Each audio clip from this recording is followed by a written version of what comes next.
खुशी में सने लुआटा तू प्यार के अचार जस कोई दे लुखाटा। हाँ तो सुनो का बोला अब तहरा से हम बतियाए बहो राजा मिलने से बड़ी परेशान हम भइली हो दुख झेलने से।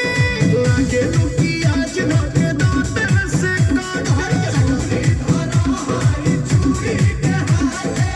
धनी हो सब धन तहरे नु बाटे। धनी हो सब धन तहरे नु बाटे। धनी हो सब धन तहरे नु बाटे। धनी हो सब धन तहरे नु बाटे।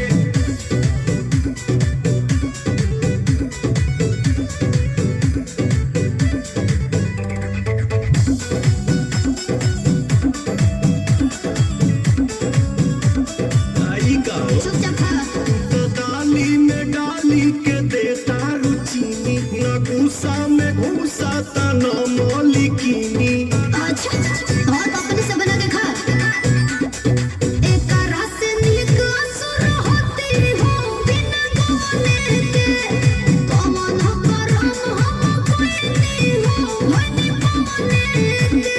हाँ तो हमारा सुनो तो बोलिए तो भइल बाबी यार न ले आईनी बलाते हम तक आइल रही तारी जाए तब ये धन धन तहरे नु बाटे। धनी हो सब धन तहरे नु बाटे। धनी हो सब धन तहरे नु बाटे। धनी हो सब धन तहरे नु बाटे। बहुत बहुत धन्यवाद, जोरदार तालियों से